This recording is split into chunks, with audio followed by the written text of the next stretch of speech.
España destaca a 3 países como su prioridad de política exterior en la región. Uno de ellos es Nigeria. También, hay que decirlo, es Sudáfrica, que también hemos tenido el privilegio de contar con su embajadora. Nigeria, además de ser una prioridad de la política exterior española, es un país que está llamado a jugar cada vez un papel más importante, no solo en la política exterior española, sino en el mundo en general. Por tanto, es importantísimo para nosotros conocer el punto de vista de Nigeria sobre estas cuestiones que estamos abordando. Y contamos para ello con el privilegio de tener con nosotros a la embajadora, como he dicho, Naomi Chika-Nwanchukwu. Espero haber pronunciado bien su nombre. Todos ustedes cuentan con su currículum. ¿Qué es lo que yo quiero destacar en él? Primero, que es una trayectoria vital claramente dedicada a la diplomacia. Ya por su formación inicial, se formó tanto en su propio país como en Israel. Después pueden ver que esa continua formación profesional es amplísima. Y desde el año 1995 sirve a la diplomacia de su país. Primero, empezando en el servicio, en su propio país, pero después sirviendo en países, en Israel, en Suecia, en Dubái, en Naciones Unidas y ahora, desde este mismo año, también en España. Vemos que tanto por formación como por experiencia tiene una larga, amplia y variada trayectoria que hace de su personalidad una extraordinaria embajadora, conocedora del mundo desde perspectivas muy distintas, y estamos seguros de que nos va a explicar la política exterior de Nigeria y su visión del sur global de una forma muy interesante. Muchas gracias, embajadora.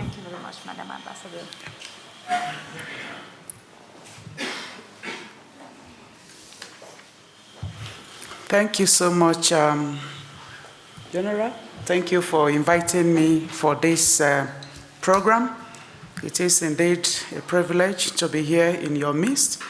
I've been invited to speak on the Nigerian foreign policy, and without much ado or taking much of your time, I'll go straight to the point.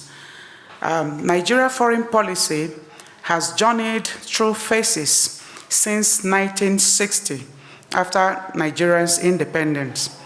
Despite mounting internal socio-economic challenges, criticism, and seeming threats and rivalries to her core value, Nigeria has always stood tall in multilateral and bilateral engagements for purposes of continental stability and development.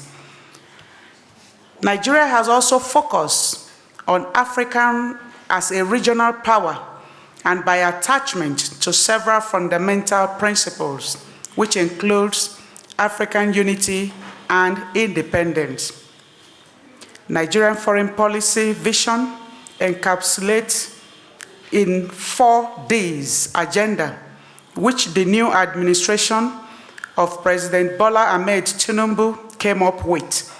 The 4 Ds policies are demography, development, diaspora, and democracy, postulating that building an effective Nigerian foreign policy requires 4 things. First, ensuring the welfare of Nigerians. Secondly, guaranteeing the security of Nigerians and Nigerians. Thirdly, building a strong economy and currency. And fourthly, defending and promoting the first 3. They exist and remain immovable because they are enshrined in our Constitution. They are, in summary, to promote and protect Nigerians' national interest, to promote African integration and support African unity, promote international cooperation from the consolidation of universal peace and mutual respect among all nations, and elimination of discrimination in all its manifestations. In addition to that, the renewed hope agenda of the current president of Nigeria further illuminated 3 objectives: to protect Nigerians against all forms of external aggression, promote the best possible outcomes for Nigeria in all engagement with other nations, and improve Nigerians' standard and dignity among the Committee of Nations. In breaking down this agenda, we say democracy. When we refer to democracy, we refer to the pathway to enhance peace and stability in Africa and around the world, and unconstitutional changes in government, which we call for proactive diplomacy in order to reverse the trend and restore peace to those regions where they have unconstitutional government. I wish to articulate how these pillars are integral to Nigerians' strategy to navigate the complexity of the current global landscape. First, Nigeria is committed to democracy and promoting democratic values across the African continent. Nigeria, with its demography, is poised to harness the dividends of its growing population to drive sustainable development and economic growth. On development, the importance of infrastructure projects and economic reforms are aimed at creating jobs and fostering inclusive growth, and Nigeria's ambition infrastructure development plans including the expansion of broadband cabling and the adoption of 5G technology, and the construction of gas pipeline to leverage Nigeria's significant gas reserve through Morocco. Noting the importance of trade and investment partnerships, which we advocate the Spanish government to support this initiative. Engaging the Nigerian diaspora community is a key factor of the administration, whether in terms of investment opportunities or tapping its diaspora human capital. Therefore, call for greater investment in Nigeria's vast gas reserve as a transition fuel, which would support industrialization and energy security. The significance of intellectual property rights in promoting Nigeria's growing creative industry, which include Nollywood and the Afrobeat music scenes, cannot be overemphasized. This can be seen in the role the music industry has played in putting Nigeria on the global stage. I want to talk about the Nigerian and Spain relationship. The historical depth and the strength of the Spain-Nigerian relationship dates back to 1968, when diplomatic relations at the ambassadorial level were established between the two countries, and Nigeria opened its embassy in 1976 in Spain. The Kingdom of Spain holds Nigeria in high esteem. Spain identified Nigeria as a country that can truly represent the African continent. This explains why Nigeria occupies a central role in implementing Spanish foreign policy for Africa. Since diplomatic ties were established between the two countries, high-level visits were exchanged, and as a result of this visit, about 9 agreements and memorandum of understanding were signed as listed below. Agreements on avoidance of double taxation, Memorandum of Understanding on the Establishment of Joint Commission between Nigeria and Spain, bilateral air services, Memorandum of Understanding between Nigeria and Spain and Science and Research, Memorandum of Understanding between Nigeria and Spain on sports, Memorandum of Understanding between Nigeria and Spain in the area of health, Memorandum of Understanding between Nigeria on economic and commercial cooperation, bilateral agreement on the declaration of intent between Nigeria and Spain in the sphere of fight against COVID-19, joint statement on strengthening excellent relations and cooperations. There are various investment opportunities that Spanish businesses can tap into and harness in various sectors, such as energy sector, public health sector, sports and youth development. Nigeria also serves as a business hub for West African sub-region. It is therefore pertinent that all the discussions held would be beneficial to both countries. Promotion of the Spanish language, a Nigerian Spanish school will be established in Nigeria through private and public partnership. The idea of school is also to promote the use of Spanish language in Nigeria schools, and government expects contributions of teachers and other services to the school.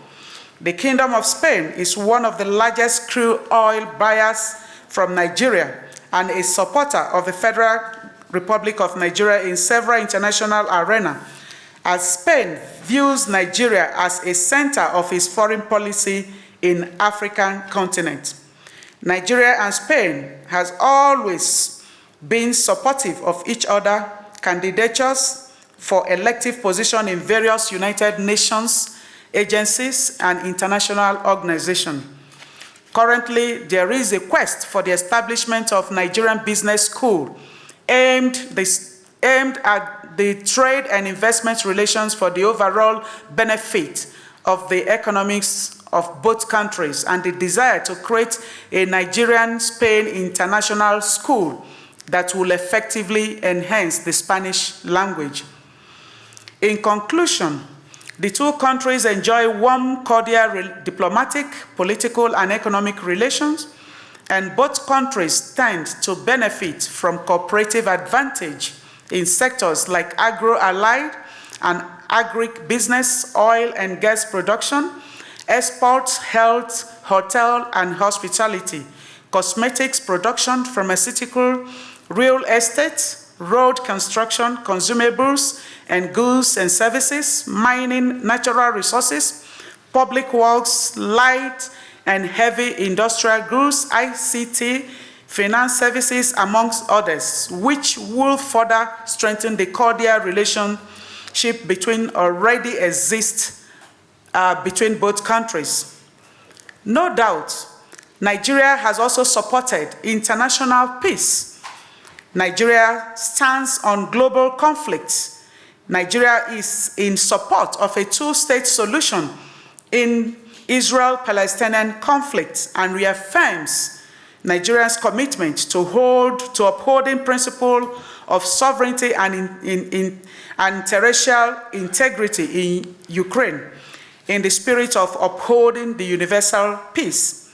In a nutshell, Nigeria's foreign policy can be summarized as follows: promoting and promotion of Nigeria's national interest, representing and protecting the interests of Federal Republic of Nigeria and Nigerians and legal entity abroad, promotion of African integration and support for African unity, promotion of international cooperation for the consolidation of universal peace and mutual respect among nations, and elimination of discrimination in all its manifestations, respect for international law and treaty as seeking settlement for internal disputes by negotiation, mediation, conciliation, arbitration, and adjudication, as well as promotion of a just world economic order. I've actually read out what I have here, but in addition to what I have said, Nigeria is also prominent in the ECOWAS region. Nigeria has played so much significant role in the ECOWAS. Of recent, you realize that something happened within the region. The Niger country, where our immediate neighbor, where we recently had a military coup, took place. Nigeria totally condemned what happened there, and Nigeria called for an immediate democracy to be restored to that region. And Nigeria is currently the leader in the leadership of the ECOWAS. Our president is currently the leader of the ECOWAS, and he made it pronouncedly that they must return to democracy. And that is actually what Nigeria has been doing. Nigeria has been showcasing his own leadership role within the region. Nigeria has about over 200 million population. Our population, though some see it as a weakness on our own part, but we see it as an advantage because we can harness the population to be able to improve the opportunities that we have in Nigeria. So I think I'm going to stop here because if there are questions, then maybe I'll be able to elaborate on some of the issues that I didn't mention here that you might want to know. Thank you so much.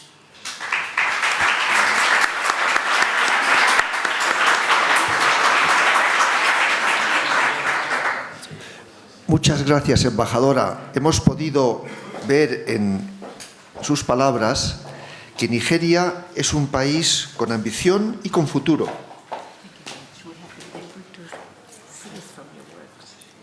Que España y Nigeria tienen unas relaciones importantes, con un potencial grande de todavía ser mayores en cantidad y en calidad.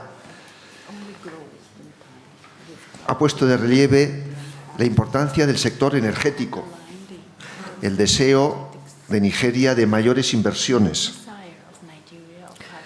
la creatividad que está demostrando Nigeria, la importancia de su demografía como un factor positivo, y ha desarrollado pues, su política exterior o sus grandes proyectos nacionales, sus 4 Ds, demografía, desarrollo, diáspora y democracia, y cómo Nigeria aspira a defender los intereses de la nación y de su pueblo, a promover la integración africana y a buscar unas relaciones internacionales globales basadas en la paz y en la cooperación.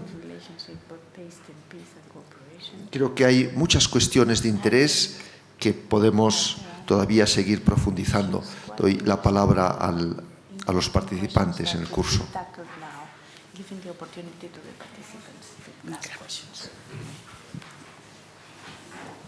Ambassador, thank you very much for your really very interesting presentation. I'm related with oil. You know perfectly that Nigeria is the richest oil country in all Africa, but it has a lot of problem with that, with exportation.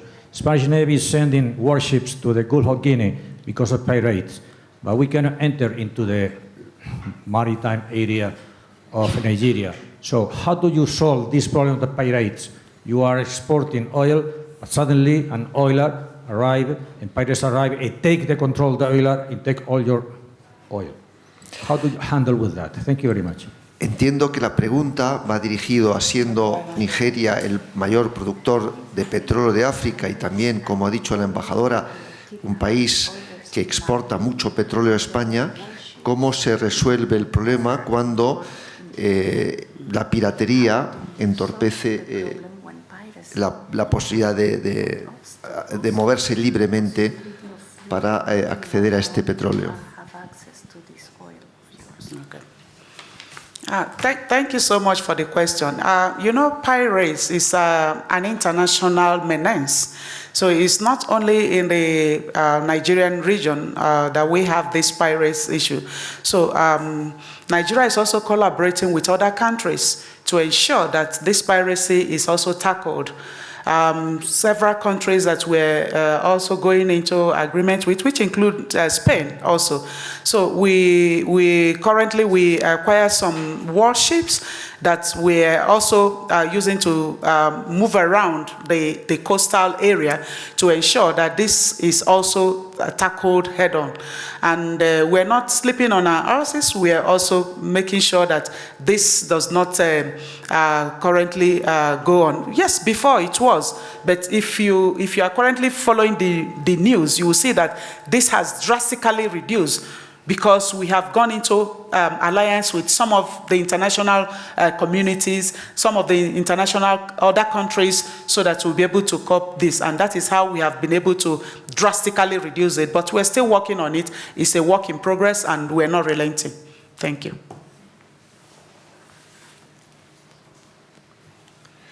Yo voy a hacer una pregunta relacionada con la anterior, en el sentido que hemos hablado del petróleo, también ha hablado del gas, de la importancia que tiene inversiones en el gas, tanto para el desarrollo de la industria propia como con el desarrollo del gasoducto, que permitiría exportar a Nigeria. ¿Nos puede decir cómo está en este momento el proyecto de un gasoducto que pudiera permitir exportar gas desde Nigeria hacia otros lugares de África y hacia Europa? Okay. Should I... Yes, I understand. Yeah. Okay. Currently, you know, there's a global crisis in oil in the Europe, and we feel that Nigeria is a big market, and currently there is a pipeline project going on between Nigeria and through Morocco, then it will come to EU. So, and that is still ongoing. It has not been completed. It's still ongoing. So we believe that EU can see Nigeria as the new market where gas can be also exploited, even with the current issue with Russia.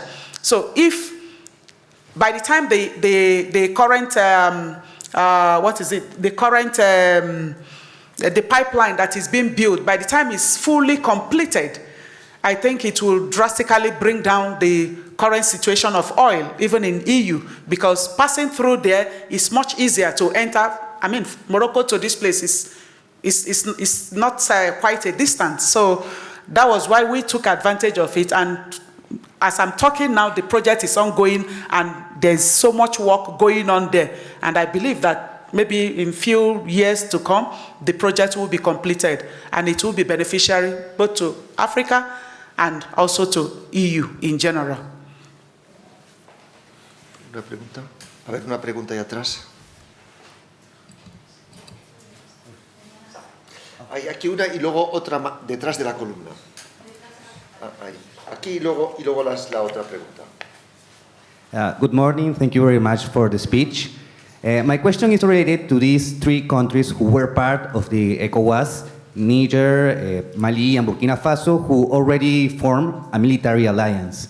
My question is related to if you think this is going to be a threat for the stability and the peace in the region, because they have many supports of Russian troops who are already in those countries, and what I see is that they have popular support, as you see many people during this coup d'etat that were burning French flags and raising Russian flags. So maybe even popular people agree with these dictatorship governments.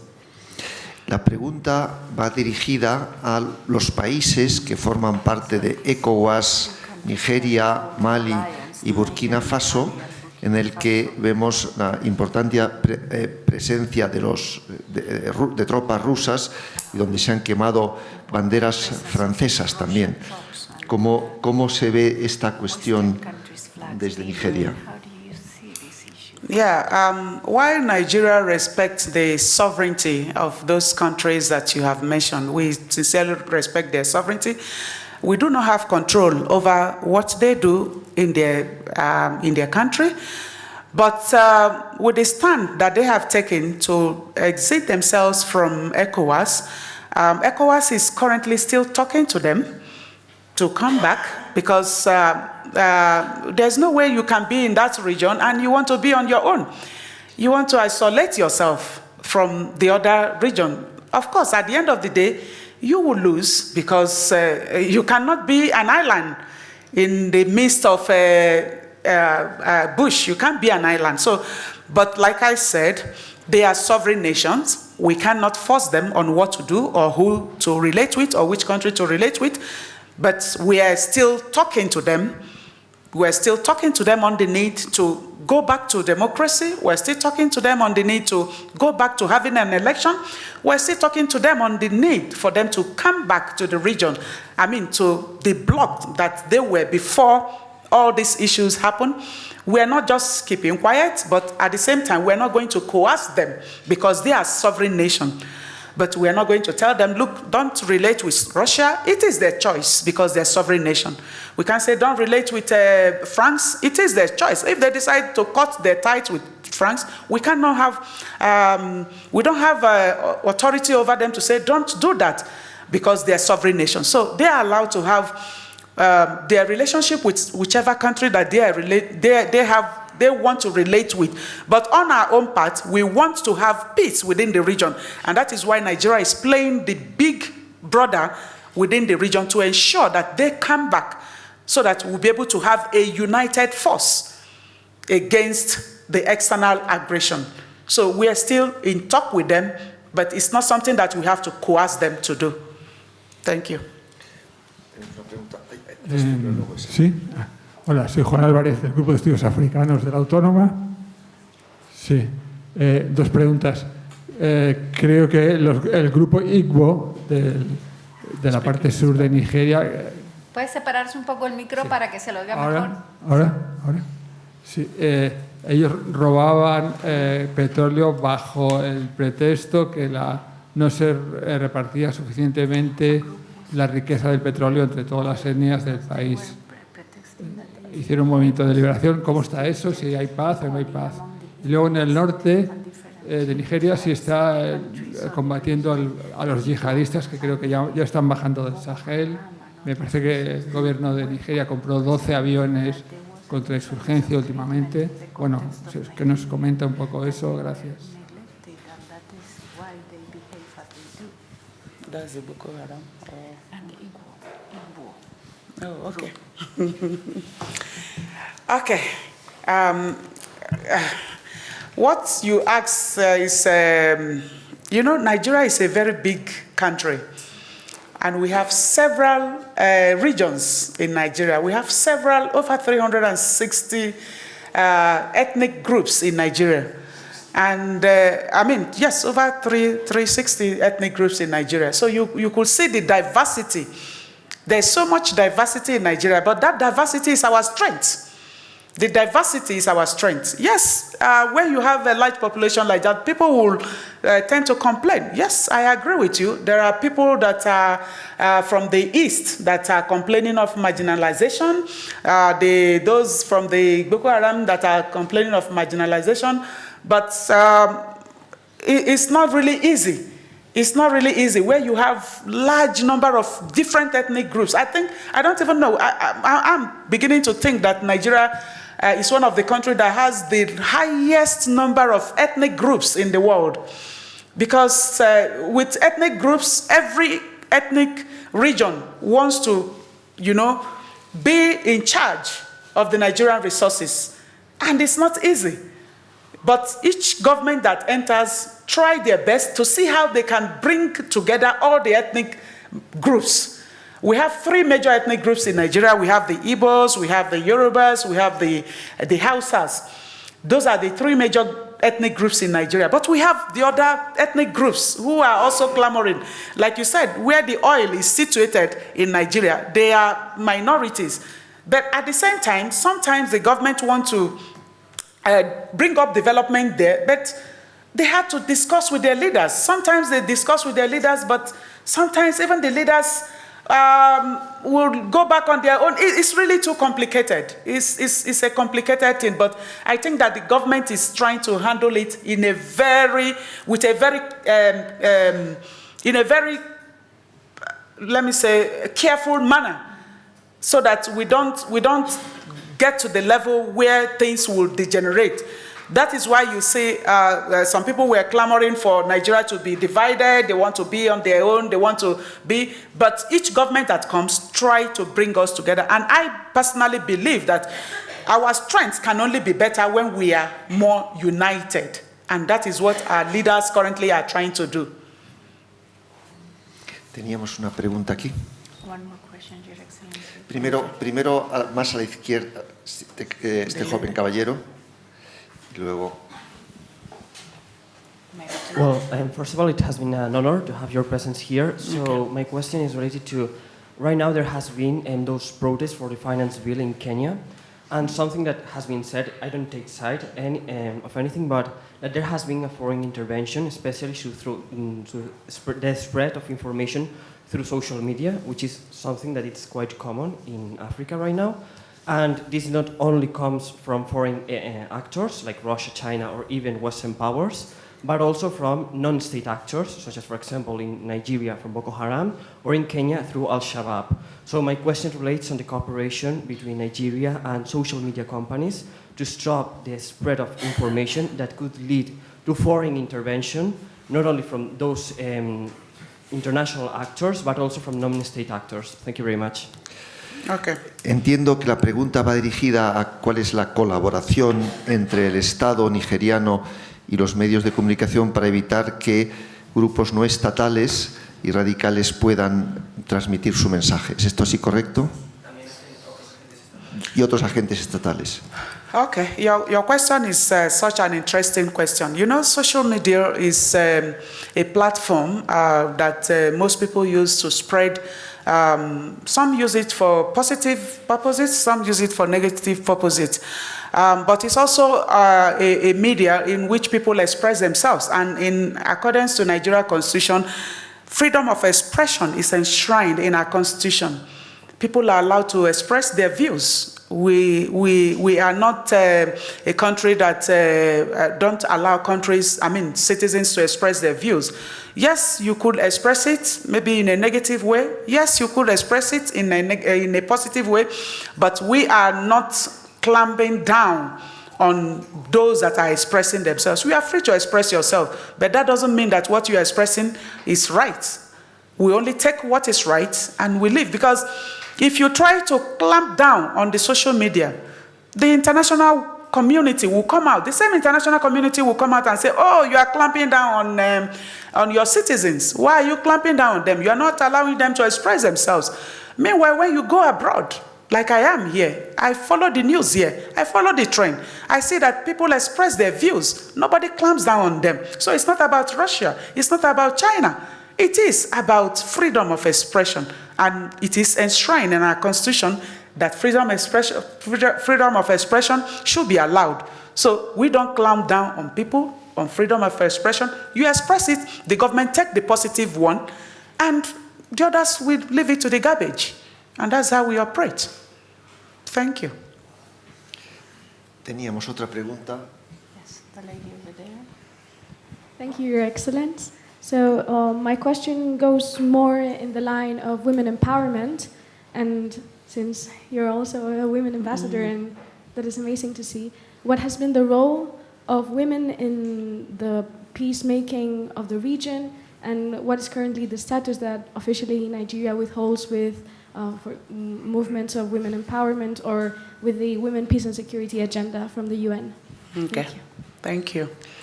Thank you for asking about women. I'm also a woman. Currently, Nigeria government has several female ministers in the cabinet, and even in the position agencies, embassies, we have several ladies there. For example, in my mission here, we have only 2 or 3 men others are female. So you could see that we're not doing badly at all when it comes to the issue of female. And also the issue of fighting for girls. Our Minister of Women Affairs has always been on top of her game. She's always advocating for girls' rights, girls' opportunities, and advocating for the opportunities for girls to also aspire to get to where men are also today. So I believe that Nigeria is trying its best when it comes to the issue of women, and that's why people like us are where we are today, because we're given the opportunity to be what we can be. Thank you.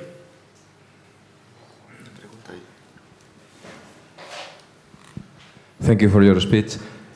One short question. Does Nigeria feel comfortable with the idea or the idea of or the concept of Global South? Thank you. Global what? Global South. Sí, Okay. la pregunta es si Nigeria se siente cómoda con el concepto de sur global. Global South, the countries of the Yeah. non-aligned. Well, the truth is that Nigeria is a non-aligned country. We are not tinted towards any particular. We are always open to all the countries of the world. So it is also part of our policy. It is part of our policy. We are a non-aligned country. So whichever country that we find that we can relate with on a mutual and respect for the rule of law and respect for each other's this thing, we move with. So that is our policy. Nigeria is a country that does not particularly stick to a particular country, but because we are a non-aligned country. That's our policy.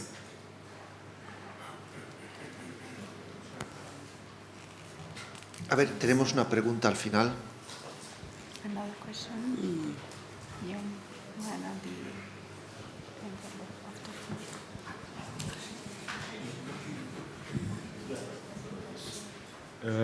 one of Thank you very much for your speech. I would like to ask about how usually the West, European Union, America, whatever country in the West, tend to start plans, programs in Africa without asking the countries. I would like to ask, for example,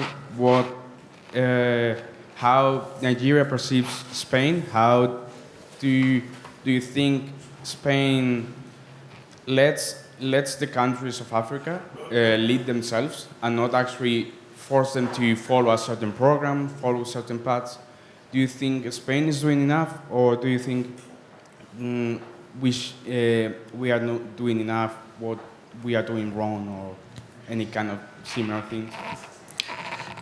Entiendo que la pregunta va dirigida sobre todo a si cree que España está haciendo lo suficiente, y también la pregunta de qué opina sobre que los países occidentales, europeos, Estados Unidos y en concreto España hagan planes respecto de África sin contar con ella. ¿Esto es así? Sí, que los países de Occidente intervengan demasiado sin preguntar a los países africanos como tal.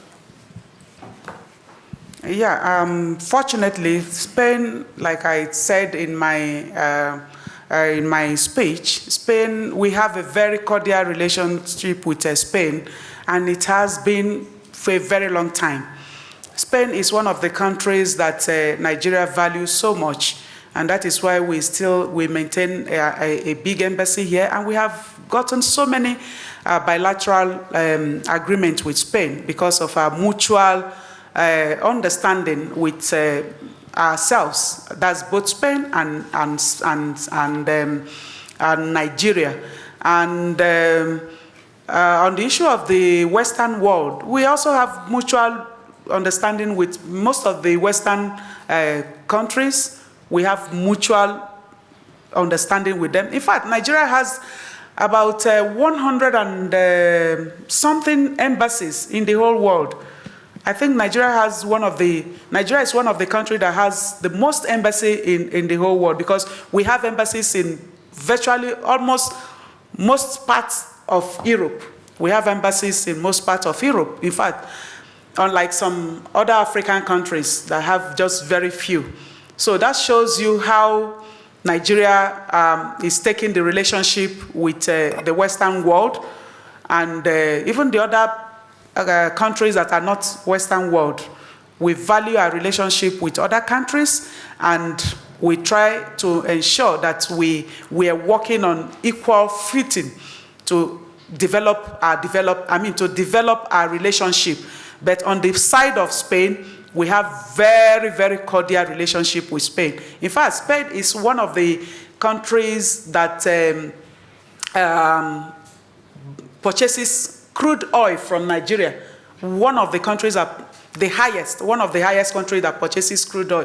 That shows you our relationship with Spain, and it shows you that we are really very cordial, very, very cordial. Thank you. Una última pregunta.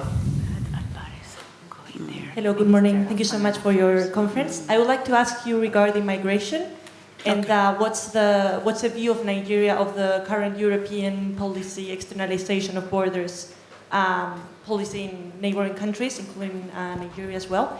And also I would like to ask you if there are any cooperation mechanisms to prevent Nigerians to migrate using illegal mechanisms or smuggling procedures. Is there any current policy or cooperation? Because I think I know there are some European countries opening centers, migration centers in Nigeria just to provide information how to migrate to Europe. But I was wondering maybe if there's something similar in cooperation with Spain regarding this topic.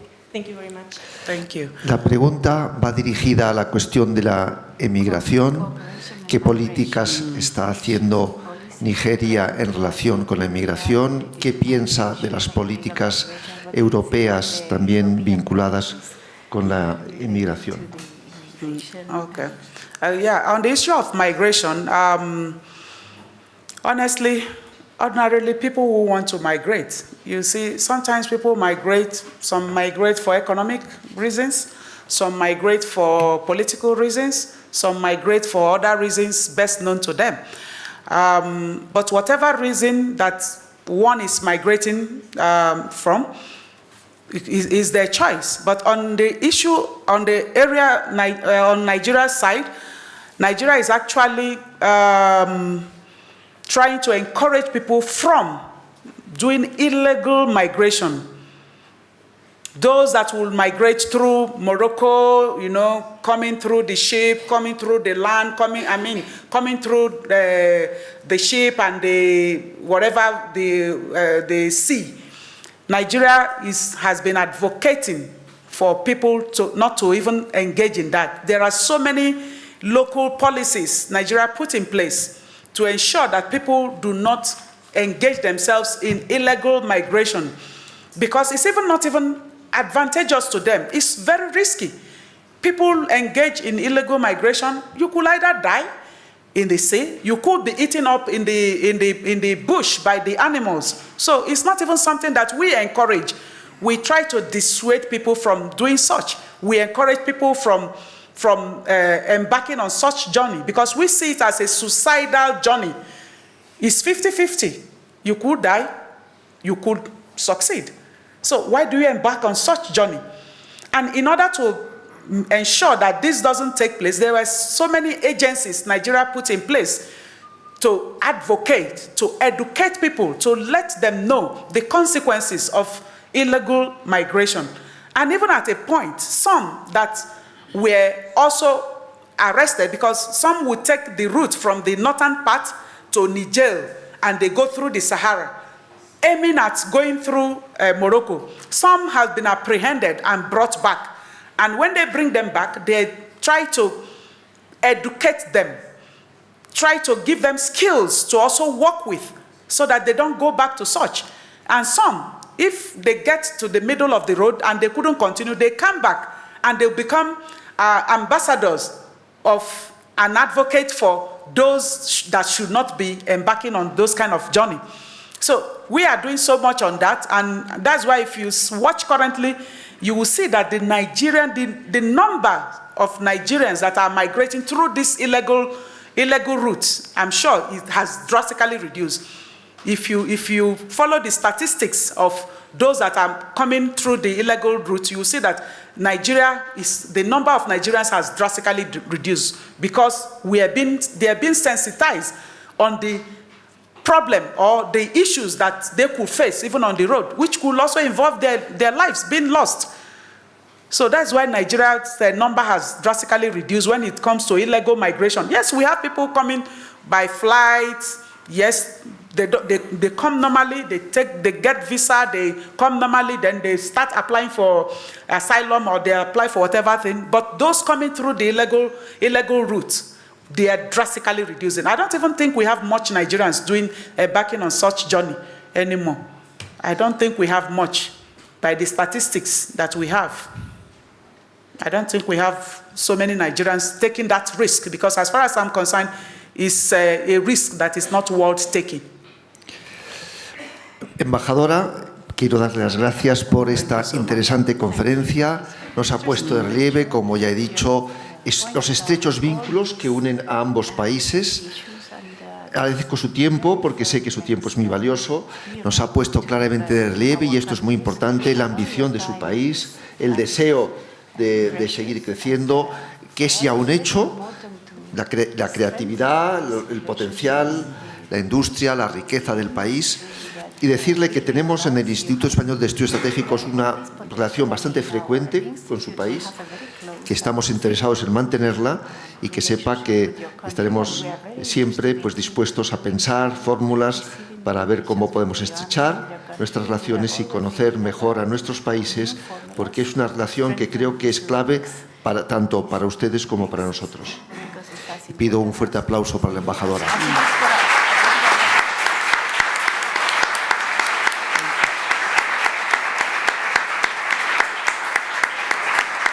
Muchas gracias.